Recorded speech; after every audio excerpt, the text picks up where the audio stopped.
Howdy folks, it is Diecastbuffet here again. Today we have one epic, freaking epic raced version Dale Earnhardt Jr. late model from 2022. It's got donut marks, it's got tape, it's got damage. This is going to be a fun diecast review.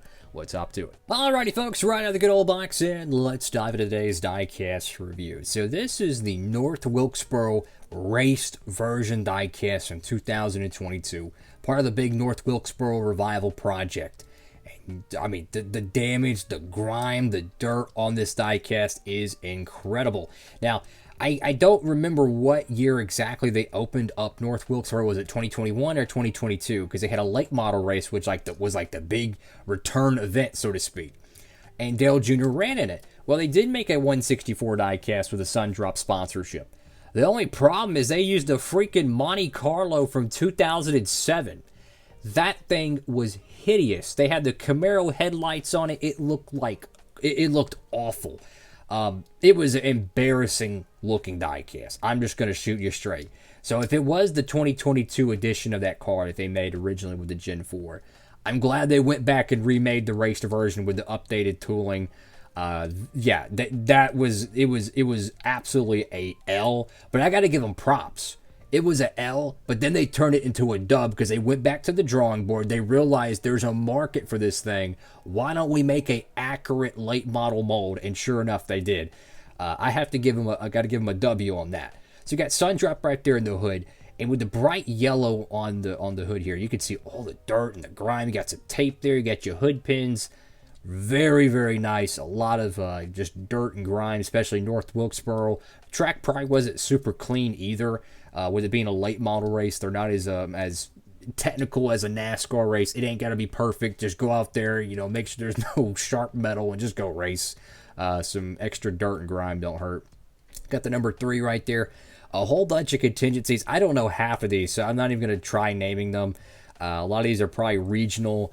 Very local, maybe North Carolina style, like sponsors that help out with the late model series. I believe this is from the Cars Tour, which, again, I don't follow late model racing, so I don't know all that stuff. But from what I understand, that is like the big late model series nowadays. Now, the number 3 is an old school looking font. It is different than the other number 3 font we got on his 2023 late model. Now, the Sun Drop paint scheme is like a Earnhardt tribute car to the 90s. The thing is, I don't know if the number font is accurate or they just didn't use the actual Earnhardt, whatever, cup car font. I'm not sure the backstory on that. But anyways, so the paint scheme is very simple, just green with a little white A and B pillar wrap. Very, very simple. White side skirts, which definitely shows all the little dirt and grime, all the little pixels that they edited to the wrap. You got some rubber on the fender right there, even on the rear.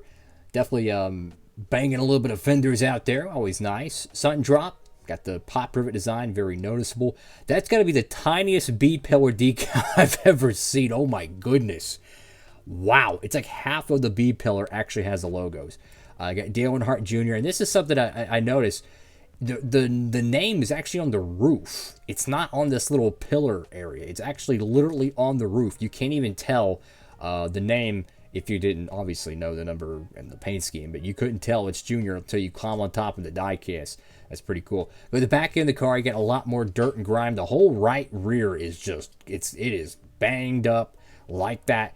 I got the black spoiler on this thing. Sun Drop. Got some dirt and grime again. Very, very sharp. The right side is like, whoa. Who would have thought that we would get not only a late model North Wilkesboro raced win, or raced, I wish it was raced win, that would have been cool, but a raced version. We got the Kyle Larson truck raced win from 2023, and we're going to get the All-Star in the 164, the Kyle Larson raced win. So that is crazy. 3 raced version North Wilkesboro diecast.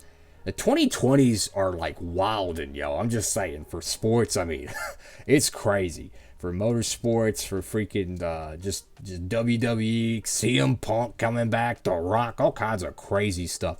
They wilding out there. GTA 6, it's definitely interesting.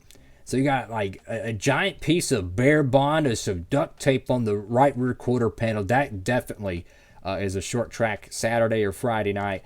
You got like 3 donut marks. Oh my goodness. Hey, the saying is this: if your right side's damaged up, you're racing. But if your left side's tore up, you're just in the way. So clearly Dale Jr. was racing because the whole right side looks like Chastain, was driving the car. Go to the top of the diecast, got the number 3 right there. Go to the back window, nothing there, just the printed, pillar decal. You get sun drop on the shortest deck lid besides the Gen 7 cars, perhaps. I'm telling you, man, these late models are just freaking awesome. They really are. I love them. Again, I don't follow late model racing. I couldn't tell you what the biggest race is. I think it's the Snowball Derby, Winchester something. I don't follow it. Okay, that's just me. But I like the diecast of it, and when it's got NASCAR stars and stuff, that's really really cool. I would totally play a late model game on the channel, but I don't know. With I love the PlayStation 2 era racing games because there is like some late model style stuff on there. The problem is that I don't want to record it in 480p like I did with Flat Out 2, with Sprint Cars, Road to Knoxville, and all that stuff. I would either have to get my computer to quit crashing and record it via emulator, which I probably could. It's just my computer blue screens too much, which is stupid. I could do it through that, and I could do some late model style racing. Or I could try to find what do you call it? The original PS3, one of the first batches. It's the big PS3. It's not like the slim version. Anyways, it has backwards compatibility feature for PS2 games. The only problem is they're like 3 times the price, and they have maintenance issues. So you gotta freaking work on them apparently after paying a fortune for it, which is ridiculous. Because I remember when you used to go to GameStop in the freaking early 2010s, and there would just be piles of PS3s. No telling how many of them would be freaking backwards compatible. It's crazy. The stuff they just like give away, and now people are like, oh, let's charge 20 times the price, which I can't blame them.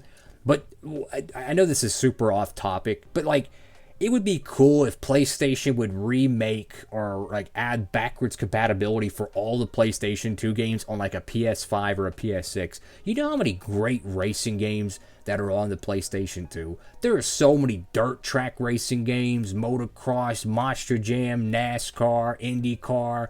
Oh my goodness, there's everything.